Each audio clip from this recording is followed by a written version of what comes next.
Welcome back to the Economic Countdown. Yesterday, Congress sent a bill for pandemic relief to the President for signature. After months of malingering and back-and-forth disputes, it's apparent again that there's plenty hidden funding inside the bill for political agendas. Well, it's not really hidden. It's just in a 5,593-page document. This means that you could read 100 pages a day for the next month and a half plus just to get through it. Americans are going hungry, small businesses are on life support, many large companies are laying off thousands, and Congress played games back and forth across the aisle for many months. None of these politicians have gone without a paycheck due to the pandemic, yet they have ordered businesses closed and shuttered multiple times. You see, the economic damage they are creating is not directly affecting them. No hurry on their part, they're still getting paid. The only time in the last 6 months they were in a hurry to get something done was as Christmas is approaching and they want to go home. So, they throw together a 5,593-page bill hoping no one will read the whole thing and see the extras thrown in. Once again, they're trying to pull the wool over our eyes. Maybe a new system should be put in place for Congress.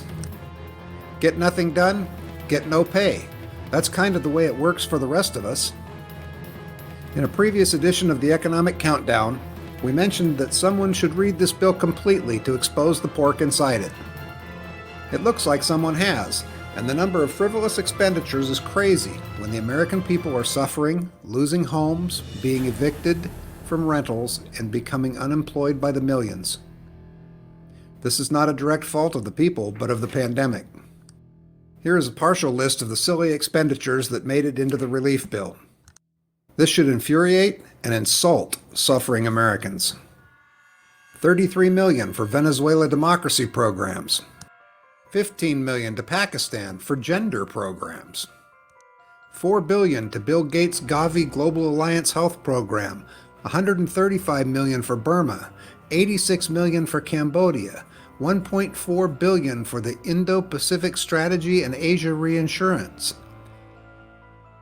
$130 million for Nepal, $453 million for Ukraine, $40 million for the Kennedy Center for the Performing Arts. Remember back at the beginning of the pandemic, Kennedy Center received millions in stimulus and still laid people off. $700 million for Sudan, $154 million for the National Gallery of Art, $1 billion for the Smithsonian Institute, $14 million for the Woodrow Wilson Center, $167 million for the National Foundation for Arts and Humanities, $1.3 billion for the Egyptian Foreign Military. Oh, and don't forget, $600 to Americans. There are many more crazy expenditures in this bill. We're just beginning to dig into the 5,593 pages, and we'll get back with more. Look in the description for a link to the document. You see, this is why it's so important to read these bills before they're signed into law. This type of fleecing of the American taxpayers has been going on far too long. Help needs to be sent directly to the American people, and soon, before a catastrophic meltdown occurs. While the bill has passed Congress, it looks like negotiations are ongoing to give more to the American people. Hopefully, this will be the case and will soften some of the suffering in our country. Thanks for watching. Please like, share, and subscribe. God bless America.